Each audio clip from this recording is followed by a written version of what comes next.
শুরু করো করতে। তুমি নতুন জামা পরছো? হাই মিঠি।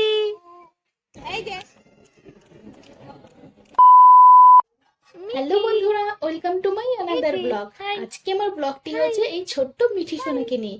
এই দেখো, আমি মেহেন্দি পরে নিয়েছি আর আমাকে এই সুন্দর মতো মেহেন্দি পরিয়ে দিয়েছে আমার বান্ধবী রিঙ্কি। আগেও দেখেছো তোমরা আমার অন্য ব্লগে যে আমাকে রিঙ্কি মেহেন্দি পরিয়ে দিয়েছে। ও খুব সুন্দর মেহেন্দি পরায়। দেখা যাক কাল সকালে কিরকম কালার আসে, কারণ কাল সকালে হচ্ছে মিঠি সোনার অন্নপ্রাশন। আর এই যে মিঠি সোনা চলে এসছে মিঠি সোনার ড্রেস, এটি হচ্ছে রাধা ড্রেস। আর মিঠি সোনাকে এই ড্রেসটি বানিয়ে দিয়েছে ওর দিদুন। দেখো সুন্দর, কালারটা যেরকম সুন্দর তার সাথে ম্যাচিং করে হেয়ার বেল্টও দিয়েছে। আর আগের দিন রাত্রে আমরা ট্রায়াল দিচ্ছিলাম যে মিঠি সোনাকে এটি পরে কেমন লাগবে। তো ও তো চুপটি করে বসে আছে, কোনো কথাই বলছে না, কারণ ও ভীষণ মজা এই পাচ্ছে যে এইসব মিঠি, দেখে। মিঠি স্নান হয়ে গেছে, এখন মিঠি রেডি হচ্ছে। ওরে, কি সুন্দর ড্রেস মিঠি। ওই, তুমি নতুন ড্রেস পরছো? ওয়াও, কি সুন্দর ড্রেস। এখানে আমরা বেরিয়ে পড়েছি মিঠির মুখে ভাত খাওয়ানোর জন্য। আর আমরা যাচ্ছি ইসকন মন্দিরে, কারণ ইসকন মন্দিরে গিয়েই মিঠির মুখে ভাত হবে। আর দেখো ওকে একদম রাধা রানীর মতো সাজানো হয়েছে, কি মিষ্টিটাই না লাগছে আমাদের মিঠি সোনাকে।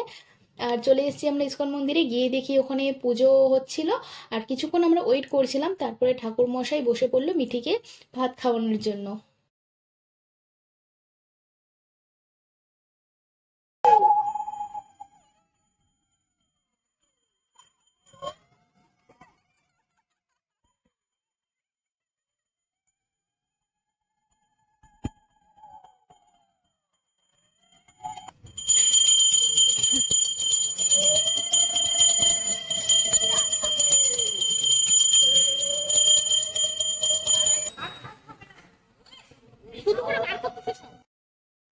আর ওই দিনকার ইসকনে খুব ভিড় ছিল, কারণ ওই দিন অন্নপ্রাশনে প্রচুর বাচ্চা এসেছিল ওখানে ভাত খাওয়ার জন্য।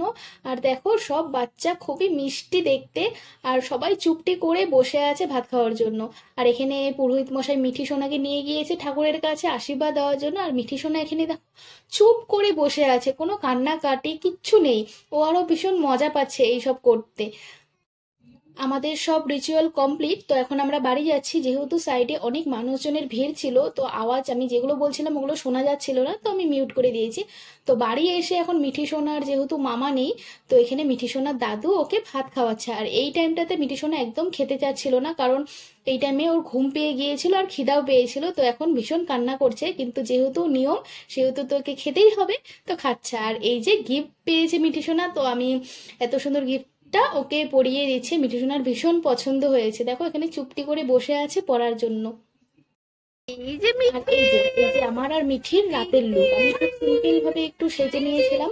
আর মিঠিও এখানে সুন্দর একটি হোয়াইট আর রেডের মধ্যে ড্রেস পরে নিয়েছিল।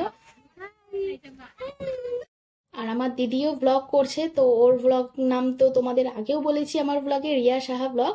এখানে মিঠি মিঠির মতো খেলা করছে, আর আমিও ব্লগ করছি, আর আমার দিদিও ব্লগ করছে।